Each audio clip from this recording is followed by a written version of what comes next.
Assalamualaikum warahmatullahi wabarakatuh.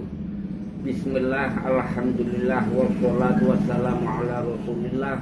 La haula wa la quwata illa billah, amma ba'dah. Mari kita lanjutkan mubahasah tafaqquh fiddin kita. Untuk kali ini kita masih membahas menanggapi pidato yang disampaikan di Mabes Polri. Pertemuan kali ini membahas tentang Islam itu agama yang belum sempurna. Kalimat itu menimbulkan pertanyaan, benarkah itu? Antum pengen tahu? Kalau pengen tahu, ikuti majelis mubahasah kajian masail diniyah Mudin Zainal Arifin di YouTube. Untuk itu kaum muslimin saya mohon berkenan mengunjungi di YouTube, karena kanal YouTube Mudin Zainal Arifin. Mari kita buka tafsir Shawi juz 1. Tafsir Shawi juz 1 halaman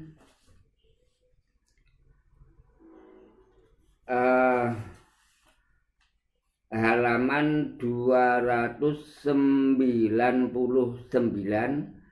sampai dengan 296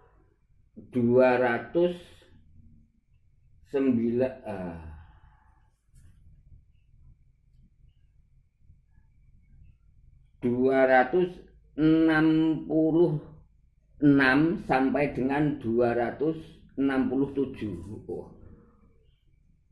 Empun tuwa rodok rapatek cetha.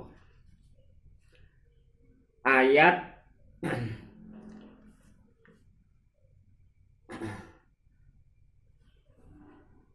Al-yauma akmaltu lakum dinakum wa atmamtu alaikum ni'mati wa raditu lakumul Islam madina. Akan tetapi masih terkait dengan yang sebelumnya, yaitu al-yauma ya'isal ladzina kafaru. Sehingga kali ini membaca dari al-yauma ya'isal ladzina kafaru. Bismillahirrahmanirrahim. Awalahu wa akhirahu. Allahumma sholli wa sallim ala sayyidina Muhammad wa ala ali sayyidina Muhammad. Al-yauma, alnya ini al-li'ahdil hudur, yakni yaumal jumu'ah arafata hajatil wada atau hajjil akbar ba'da fathil Makkah.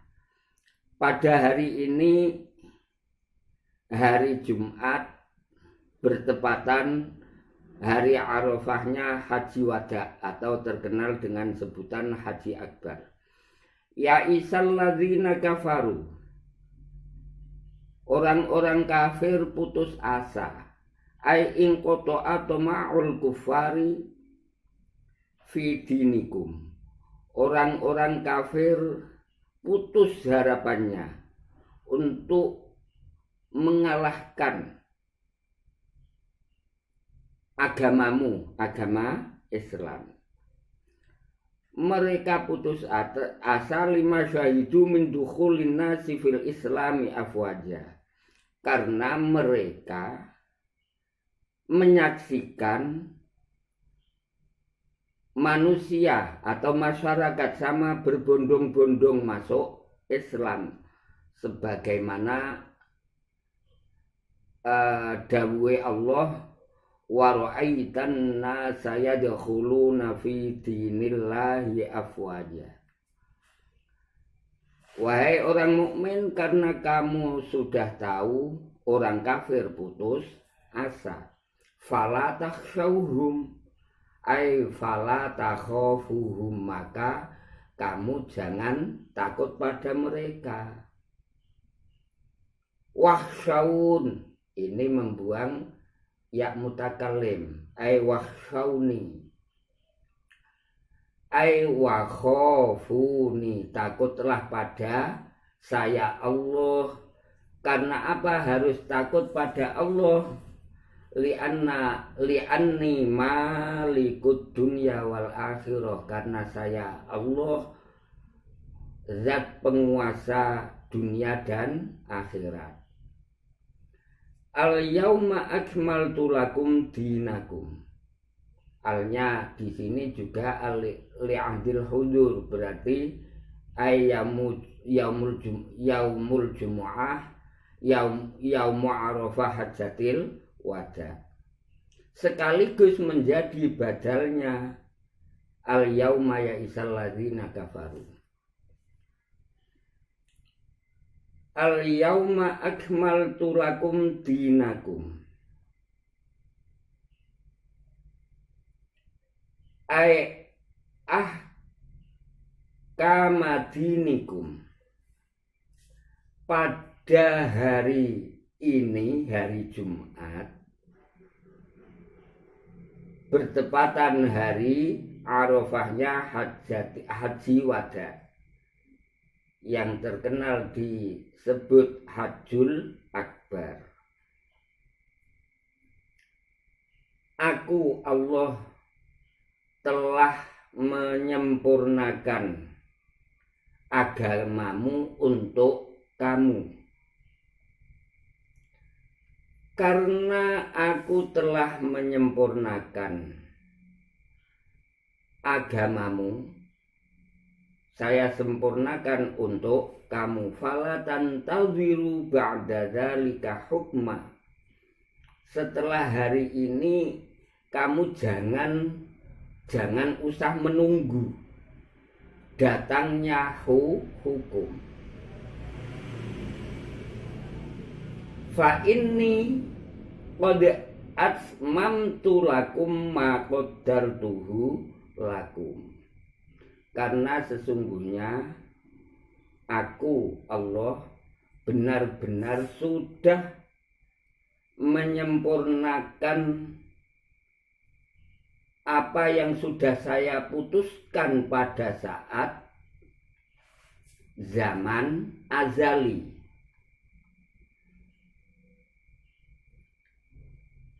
Hukum yang terakhir, jadi sebelum al-yauma ya Isa itu Allah menurunkan hurrimat alaikumul maitatu waddamu walahmul khinziri wa ma uhilla li ghairillahi bih al-ayah. Hukum hurrimat alaikumul maitah itu yang terakhir.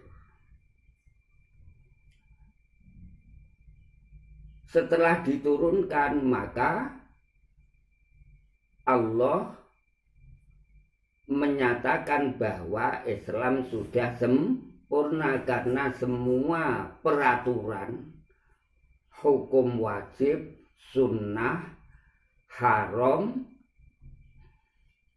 makruh, mubah, semuanya sudah disampaikan pada Rasulullah, sehingga sudah dianggap sempurna.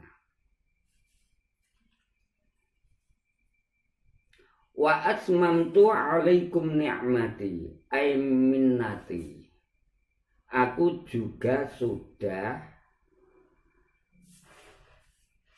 menyempurnakan anugerahku, nikmatku untuk kamu sekalian.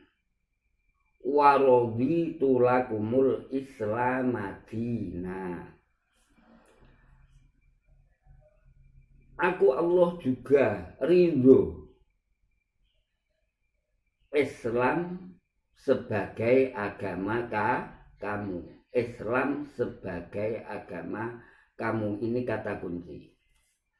Kemudian Ada orang yang bilang bahwa Islam dianggap belum sempurna. Berargumen karena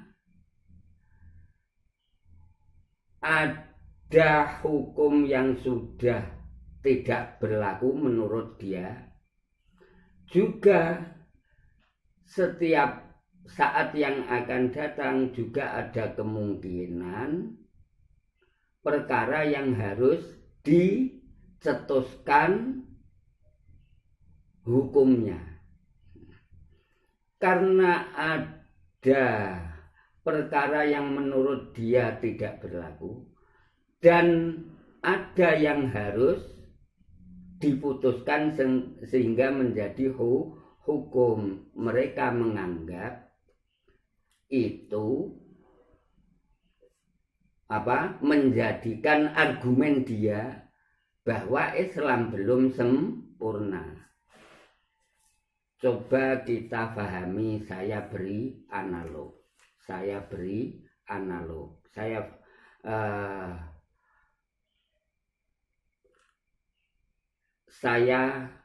dan istri saya sedang jagungan.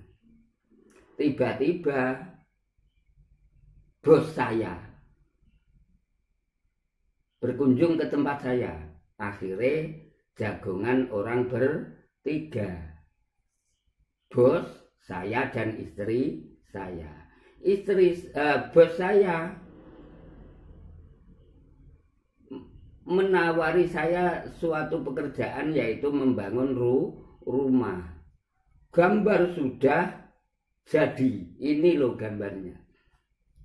Silahkan dikerjakan, nanti upahnya sekian. Tapi dengan syarat sebelum selesai pekerjaan kamu tidak boleh pulang. Kamu harus terus menjalankan, merampungkan tugas itu.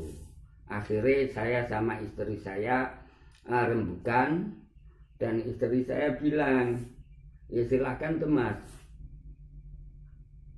wong di rumah yang nggak ada kerjaan. Singkat cerita akhirnya saya kerjakan dalam kurang lebih 23 bulan saya kerjakan.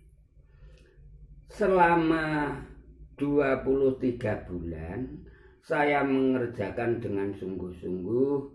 Akhirnya apa yang ada di gambar konstruksi itu sudah saya buat sebaik mungkin. Mulai cakar ayam, pondasi, tembok, pintu, jendela, sampai dengan atap, semuanya sudah dikerjakan semua. Termasuk ada kipas angin, termasuk ada AC, dan semua perlengkapannya sudah ada semua. Setelah 23 bulan saya mengerjakan, bos saya mendadak bilang sama saya, alhamdulillah pekerjaanmu sempurna. Pada hari ini saya nyatakan sempurna. Mendadak istri saya mendengar pekerjaan itu. Akhirnya istri saya mempunyai pemahaman, alhamdulillah suami saya hampir pulang.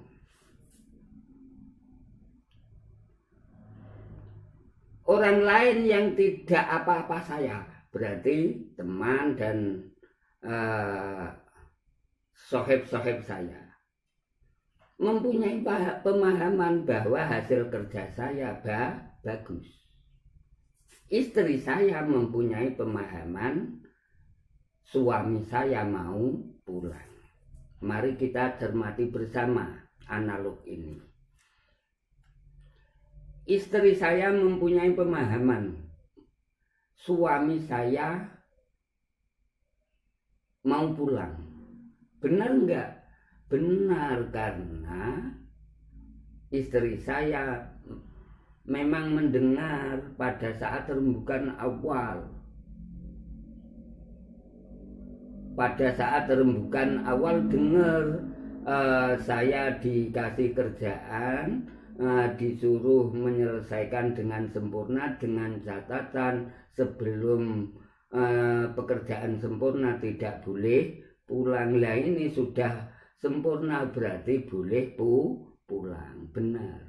Tapi ashab-ashab saya, teman-teman saya, bahkan ya teman kerja saya bilang alhamdulillah pekerjaan sudah selesai, hampir menerima gaji.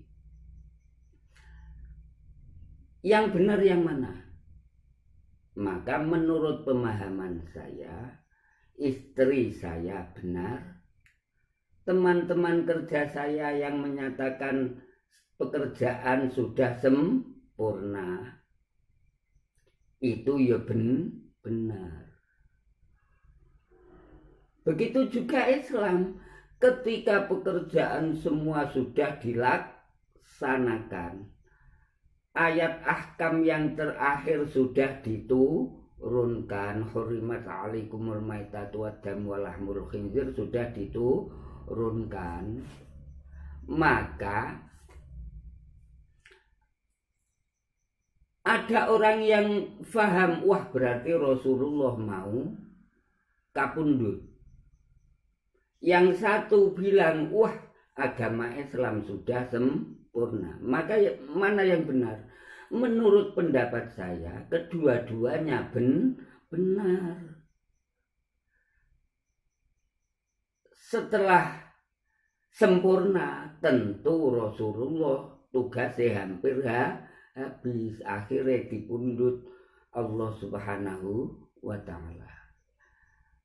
Kemudian yang lain mempunyai pemahaman Islam itu memang sempurna. Benar apa salah? Ya tentunya benar. Jadi pemahamannya orang yang faham Rasulullah mau kapundhut dengan datangnya ayat al-yauma akmaltu lakum, itu benar. Tapi pemahaman itu tidak membatalkan pemahamannya orang atau sahabat Nabi yang mempunyai keyakinan Islam itu sempurna, karena memang sudah sempurna. Lantas mereka bilang, loh ada yang sudah tidak berlaku. Berarti Islam belum apa? Sempurna.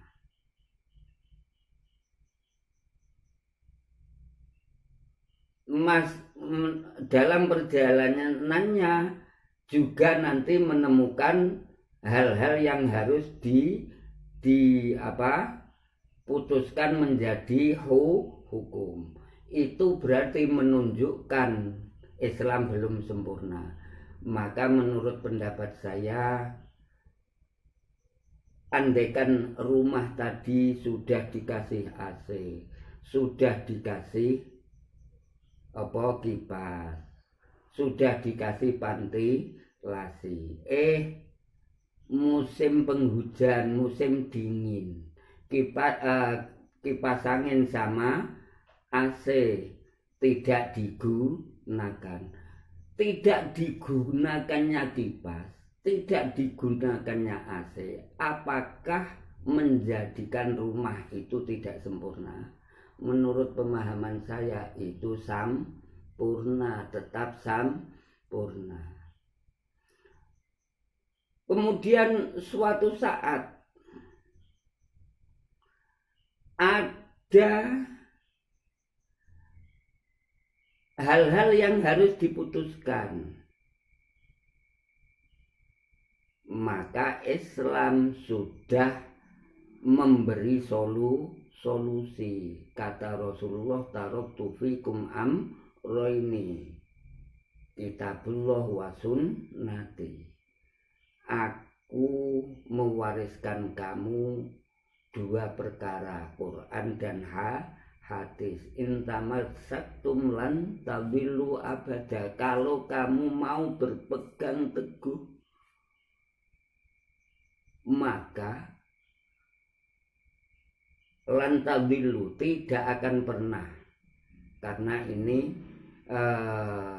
fi'il mudhari' dinafikan dengan lan berarti menjadi apa? Zaman madhi, berarti tidak akan pernah kesasar.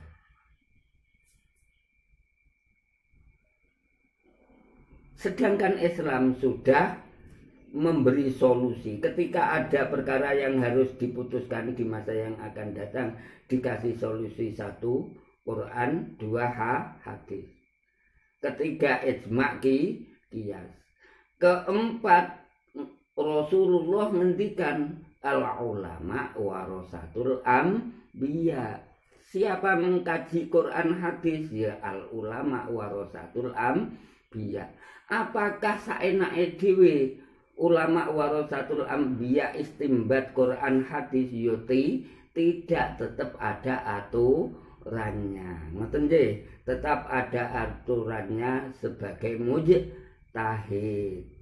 Jadi mujtahid ada syaratnya, istimbat ada syaratnya. Lah hal ini menunjukkan Islam tetap sempurna. Karena apa? Hal yang belum terjadi itu sudah digeladi teori penyelesaiannya. Mohon maaf, saya tidak curiga, tidak suudzon, tapi untuk waspada. Barangkali orang yang berkata Islam belum sempurna, menurut pendapat saya memang mereka sengaja ingin menghancurkan Islam iki, apa istilahnya, kewaspadaan kita, atau kewaspadaan yang terkecil. Mereka pengen viral tapi main-main dengan agama. Untuk itu, untuk menghadapi orang semacam ini bagaimana? Ingat sejarah kelam Indonesia. Sejarah kelam Indonesia pada saat itu dijajah, ada Belanda, ada Portugis, ada yang lain, istilah saya penjajah. Akhirnya warga Indonesia kalah.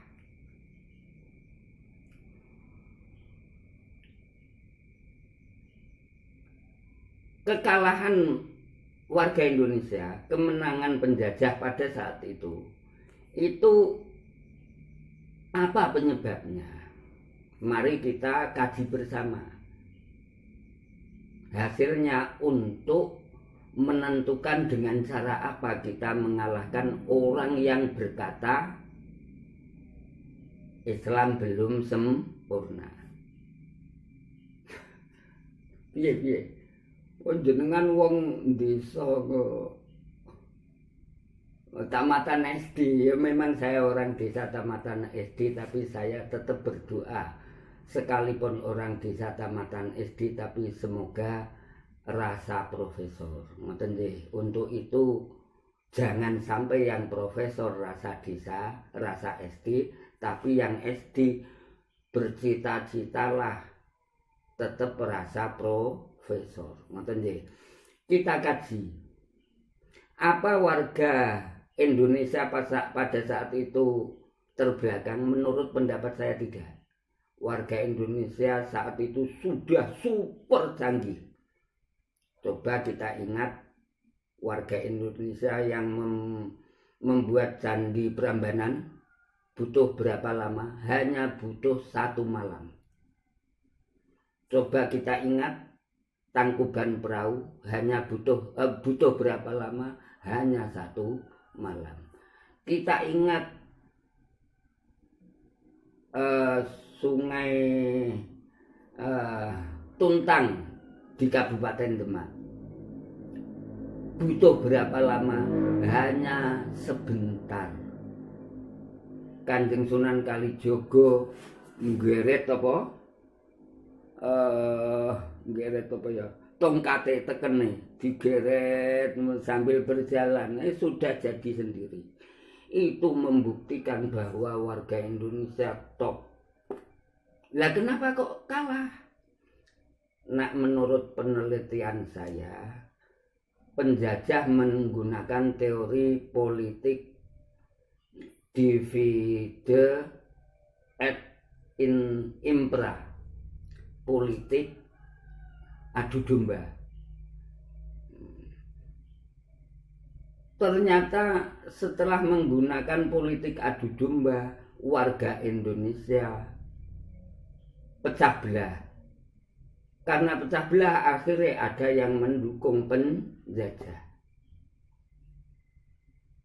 Setelah warga Indonesia bersatu, alhamdulillah menang. Untuk itu diproklamasikan 17 Agustus tahun 1945. Pada saat itu hari apa? Oh, saya wong rasa profesor, insya Allah ingat hari Jumat. Jadi kemerdekaan Indonesia pada saat itu jatuh pada Yaumul Id Indal Muslimin, hari raya, hari besar umat Islam, yaitu hari Jumat. Lah apa kaitannya dengan yang kita alami menghadapi orang yang berkata Islam itu agama yang belum sempurna? Kaitannya, dulu kita hancur karena adu domba. Sekarang yang berkata itu mari kita telusuri. Kira-kira orang apa ya kok menyerang Islam? Wong apa? Islam.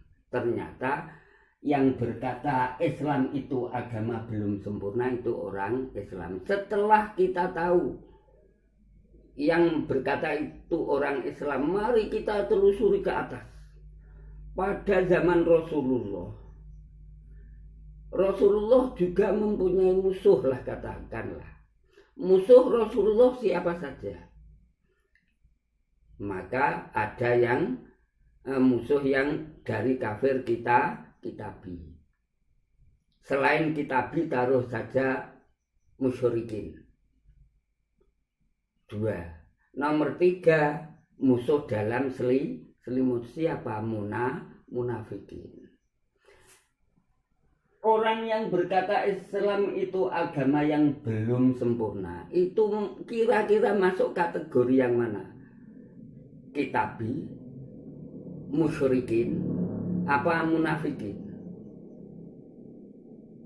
Kamu yang bilang ya. Saya tidak menjustis atau menghukumi yang berkata itu munafikin. Yang jelas munafikin itu sering menyakiti Rasulullah, dan ini yang mengatakan apabila barangkali menyakiti Rasulullah, maka setelah kita tentukan, mari kita menghadapinya seperti Rasulullah menghadapi orang munafik. Bagaimana Rasulullah menghadapi orang munafik? Mari kita teliti lagi.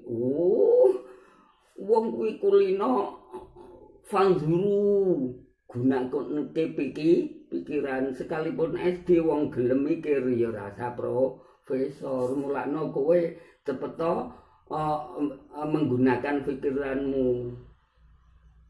Yarfa'illahu alladzina amanu minkum walladzina utul ilma darajat.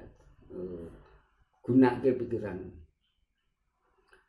Saya teliti, saya baca Al-Quran mulai Bismillahirrahmanirrahim sampai minal jinnati wan nas, mulai awal sampai akhir.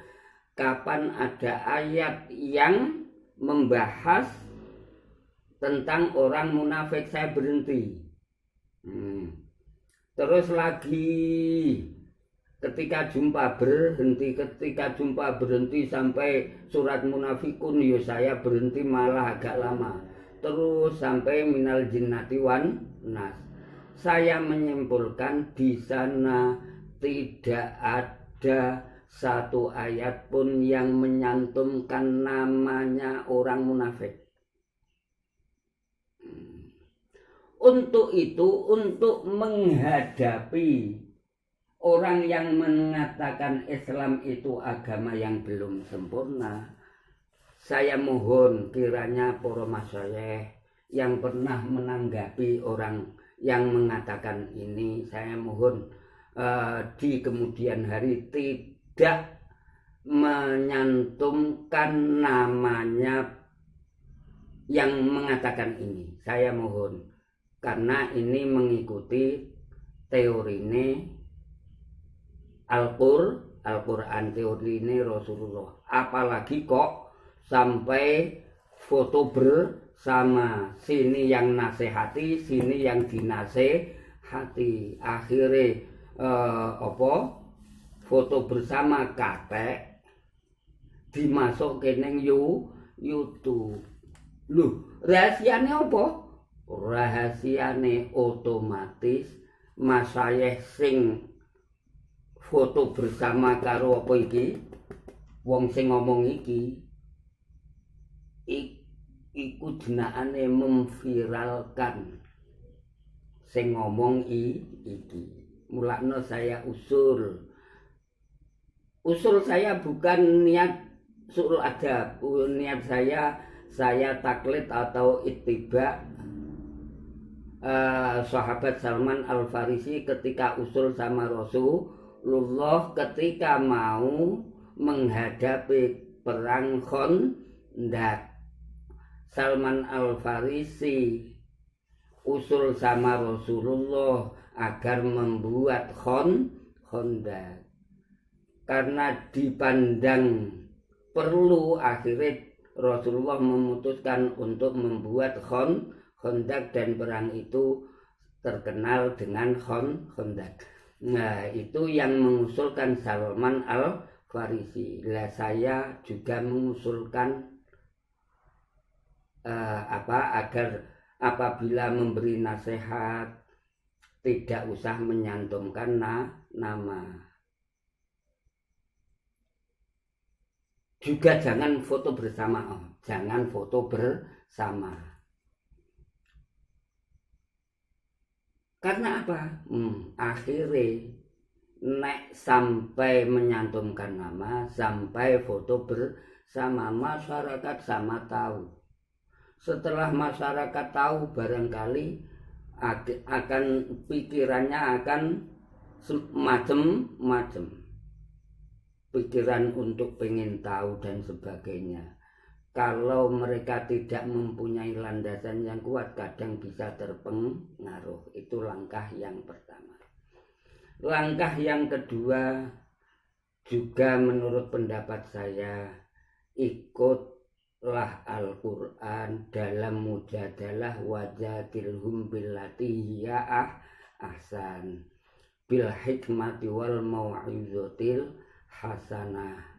Untuk saudaraku muslimin menghadapi ini, jangan sekali-kali terpancing, kita jangan sekali-kali teradu domba.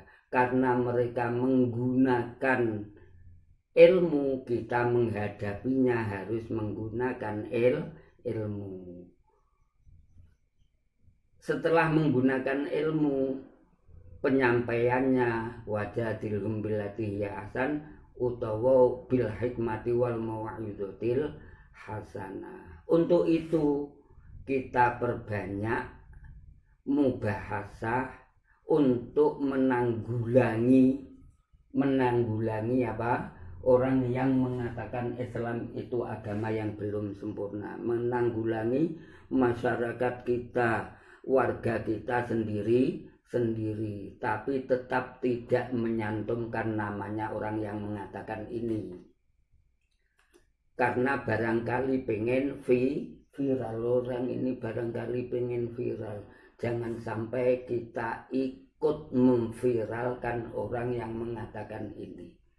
Barangkali itu sing saya usulkan pada masyayikh, guru-guru kita yang sudah menanggapi orang yang mengatakan ini, tapi mereka foto bersama dipampangkan di YouTube. Lain kali saya mohon ampun. Kita ikuti ajaran Islam mawon, kita nderekake Al-Qur'an menawi dalem suul adab, dalem nyuwun ngapunten, dalem boten niat napa nyinggung, tapi dalem ndherekake Salman Al-Farisi usul wonten ngarsane Rasulullah tentang Khandaq. Ingkang salajengipun kawula saya saya mohon maaf karena bagaimanapun yang mengatakan ini tetap cucunya Nabi Adam. Kalau diambil ke atas tetap makhluknya Allah Subhanahu wa ta'ala. Senajan ngomong opo wae gak usah, aku kowe gak usah geting, tapi didongakake ing kana khotoan faghfirhu ya Allah wahdihi, karo didongakake Rabbana la taj'alna fitnatan lil ladzina kafaru waghfir lana Rabbana innaka raufur rahim. Ingkang salajengipun sekali lagi saya berpesan kepada semua kaum muslimin, jangan terpengaruh dengan ucapan ini. Ingatlah kata kunci yang saya sampaikan tadi, raditu lakumul Islam Madinah. Saya yakin mau sampai buta ndase ora bakal iso mematahkan raditu lakumul Islam Madinah. Mereka mau bilang apa silahkan. Agama yang dipilih Allah untuk kita tetap Islam, itu kata kuncinya. Ngoten nggih. Kita berdoa semoga di lain waktu kita diberi kesempatan, juga diberi hidayah Allah sehingga bisa membahas masih terkait ini, yaitu terkait argumen mereka tentang perbudayaan dan yang lain. Semoga kita diberi kekuatan, juga diberi hidayah sehingga mampu mencari jalan yang terbaik untuk kita bersama, sehingga kita tetap menang, Islam tetap terjaga. Hadani Allah wa iyyakum shiratal mustaqim wa adkholana wa iyyakum jannatan na'im. Wal afu minkum. Assalamualaikum warahmatullahi wabarakatuh.